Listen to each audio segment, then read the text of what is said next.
Olha, hoje o nosso entrevistado é ele, é o nosso querido Jacob Vicente, ele é o entrevistado de hoje. Nós vamos falar aí sobre a questão do, como que eu posso dizer, o aumento das renegociações aí de dívidas durante esta pandemia. Jacob, muito bom dia, obrigado por ter aceito o convite, por estar aí prontinho para falar com a gente. Seja bem-vindo aí ao nosso programa, viu? Obrigado, Adriano, obrigado, Vanessa, obrigado, seguidores do Jornal Gira. É sempre um prazer falar com todos vocês. Tá certo. E também, claro, a participação dela, nossa querida Vanessa Dainese, hoje está direto da redação do Giro SA. Bom dia, Vanessa. Bom dia, Adriano, bom dia, Jacob e todos os internautas que estão acompanhando essa transmissão. Vai ser uma grande oportunidade aí da gente bater um papo sobre vários assuntos. É isso aí. Eu falei errado o nome dele, né? É Jacob, eu falei Jacob, é verdade. Esse povo tem um nome difícil, aí fica complicando a vida da gente aqui. É Jacob, é isso? É isso mesmo, a pronúncia fica Jacob, mas me chamo de Jacob, Jacó, Jacob, Israel, me chamo de vários nomes. Israel foi melhor. Israel Tá bom, é a casa da Bíblia, né? Pois é. O nome. Tá certo. Bom, vamos começar então o nosso programa. Vanessa, a gente começa já direto com a entrevista com o Jacob aí, e depois as notícias, é isso? Eu vou primeiro passar uma informação que tem a ver com essa questão da nossa entrevista com o Jacob, né? Tá. Segundo o SPC, houve aí um aumento das pessoas endividadas, né? Devido à pandemia, muitas pessoas estão em casa, empresas que foram obrigadas a fechar suas portas, né? Comércios. Então, com isso, aumentou a dívida de algumas pessoas, né? Que acabam não tendo tanto recurso para pagar. Então, houve, segundo o SPC, um aumento de 25% nas tentativas de renegociação. Com isso, já vou até começar a entrevista com o Jacob, Adriano, tá bom, perguntando para ele como que a gente faz para não entrar em desespero neste momento e quais as dicas que ele dá para a gente nesse primeiro momento. O que pagar primeiro, né? A gente prioriza uma conta de água, de luz, ou existe alguma forma de deixar uma conta dessa para depois? Paga primeiro o cartão de crédito? O que a gente faz primeiro, Jacob? Bom dia.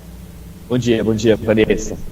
De fato, a USPC publicou aí uma nota já, informando sobre o aumento de 25% em relação a março. Isso já nos mostra que as pessoas, os brasileiros, estão com boa fé. Então, qual é a dica de ouro que eu já posso falar para todos nós, né? A nossa dica de ouro, a nossa ferramenta principal, vai ser justamente a boa fé. A boa fé em buscar renegociação de possíveis novas dívidas, né? Então, o primeiro momento é não deixar atrasar, e em caso se atrasando, a gente parte para essa renegociação.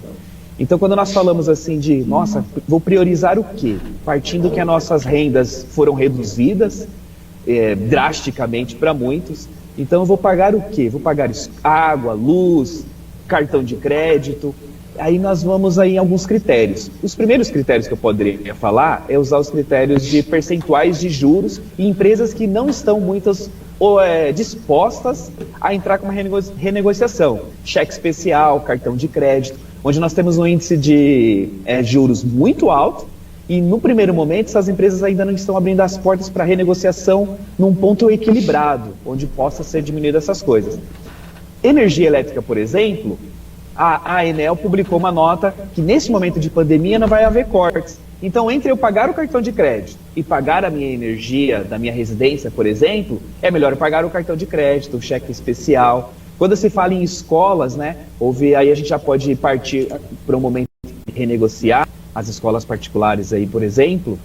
No primeiro momento do início da pandemia, nós ficamos aí uns 15 dias mais ou menos sem aulas. Então é um argumento para que a gente possa sentar e poder fazer uma renegociação individualmente quando a gente tem algum argumento de peso. Mas sempre é importante destacar, não tenhamos vergonha de buscar renegociação. Então, no primeiro momento, a gente tem a boa fé, nossa dica de ouro, e depois não ter vergonha. Tem muitos ainda que se sentem envergonhados em procurar, antes de vencer uma conta, procurar um equilíbrio aí nessa parte. E Jacob, como você tem visto essa questão do aumento das empresas que estão dispostas a negociar, né?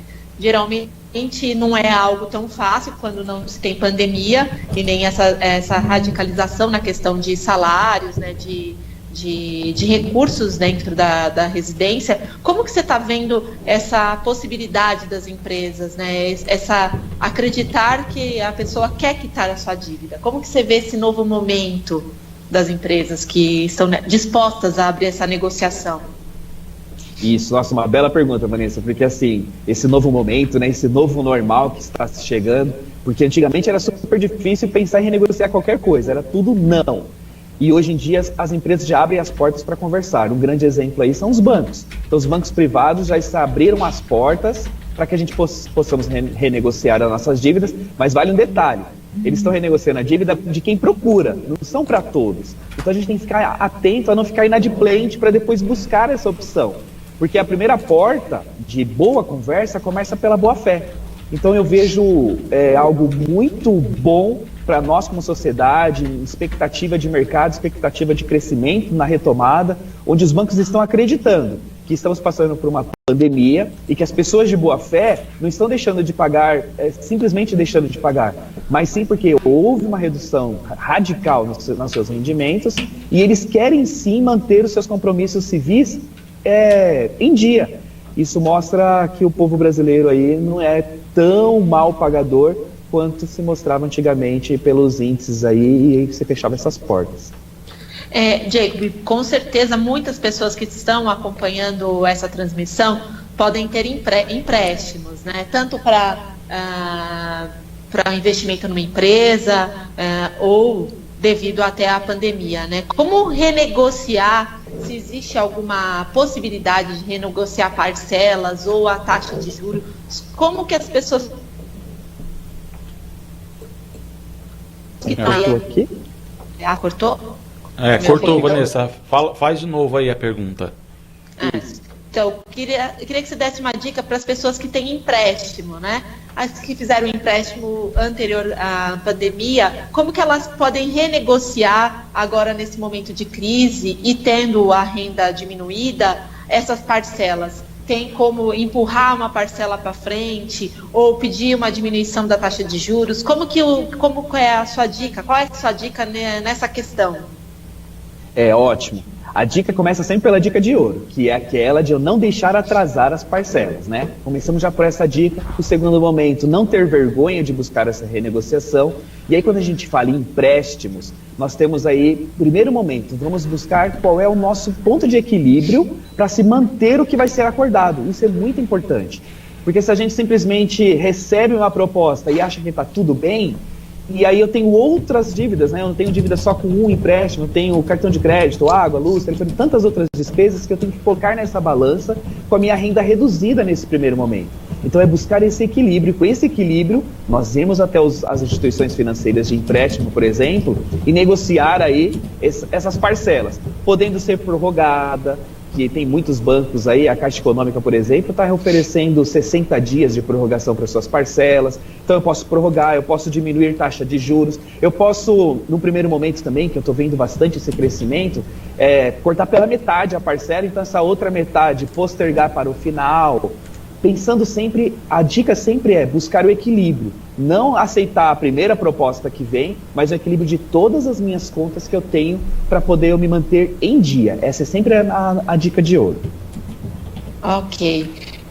Jacob, você falou dessa questão do empréstimo, funciona também para quem tem um financiamento, por exemplo, de um automóvel? Existe algum recurso especial, por exemplo, para quem está comprando um imóvel ou tem uma dívida compra de um carro que está financiado? Também existe algum acordo de se adiar a parcela, se juntar esse dinheiro depois que está mais...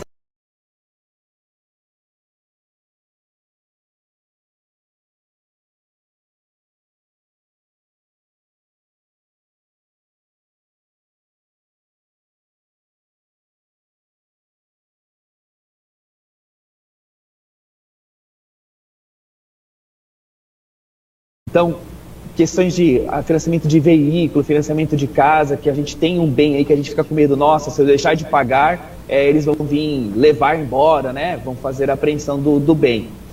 Importante, eu vou entrar em contato com eles antes do vencimento. Caso já exista atrasos antes da pandemia, aí agora a gente tem que sentar para conversar mesmo, porque agora eu tenho atraso de parcelas anteriores à pandemia, o que já me tornava inadimplente, e agora com a pandemia as coisas pioraram, né? Então, quando eu pensar em prorrogar as parcelas, que os bancos estão propícios a isso também, prorrogar por 60, 90 dias, atenção nos juros que vai ser imposto nessas parcelas prorrogadas. Isso é importante, porque tem muitos aí que não estão somente prorrogando pelo valor fixo, original. Eles estão prorrogando, mas colocando alguma taxa de juros lá na frente.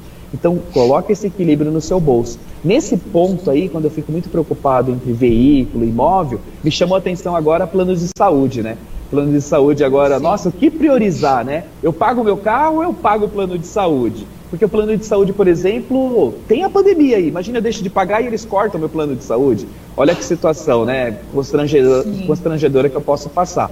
Então, no momento de priorizar os pagamentos, inclusive as empresas de plano de saúde, a associação deles, já estão conversando, planejando para que se possa, porque tem um limite muito reduzido, de 30 a 60 dias, já corta um plano de saúde por atraso de pagamento.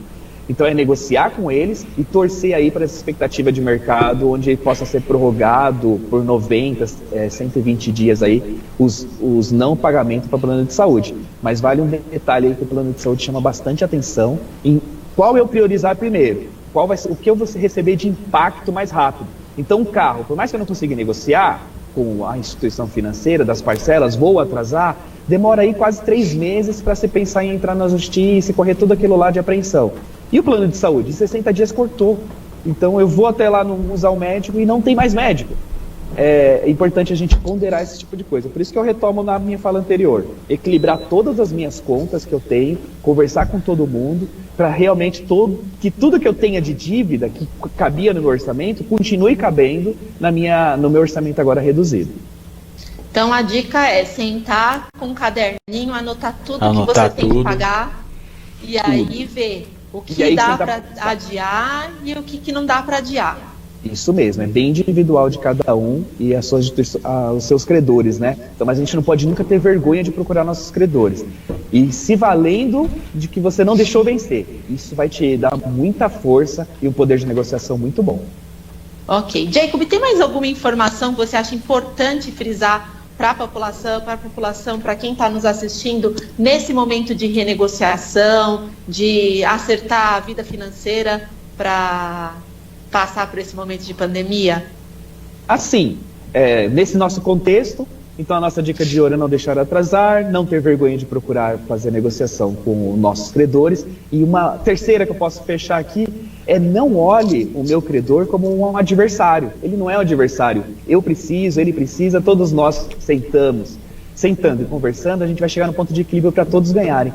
Mas jamais olhe o seu credor como um adversário. Isso também vai te dar um momento de tranquilidade quando puder sentar para conversar. E detalhe, todo tipo de negociação formalize por e-mail. Já que a gente não está podendo se deslocar, então formalize por e-mail. É muito importante, porque se acontecer alguma coisa no futuro, você está documentado do que foi tratado nesse momento de pandemia. As empresas, Jacob, né? as empresas têm, desculpa, Van, as empresas têm procurado muito as pessoas que, né, estão em dívidas, eu sou uma delas, por WhatsApp. As conversas de WhatsApp, o que é conversado ali pode servir de não é provas, né, mas pode servir ali para a pessoa guardar, para depois ela argumentar. Você falou do e-mail, mas hoje, né, essa facilidade de WhatsApp, então você está ali, olha, eu não posso isso, posso aquilo, aí passa uma condição, e aí, enfim, a conversa ali, ela vale depois como documento? Vale bastante. A intenção de se documentar é justamente, se eu chegar num extremo de um nível judicial, mostrar a minha boa-fé, que eu queria de fato pagar, mas eu tinha outras condições. Mostrar a boa-fé, isso é muito importante. Tá certo. Vanessa, mais alguma pergunta? Por mim é só. Acho que foi bem esclarecedor. Tá bom, então. Jacob, quero agradecer a sua participação, queremos agradecer a sua participação aqui conosco, muito, muito, muito obrigado mesmo, tá bom? Espero que você possa nos ajudar aí nas próximas oportunidades também, tá bom?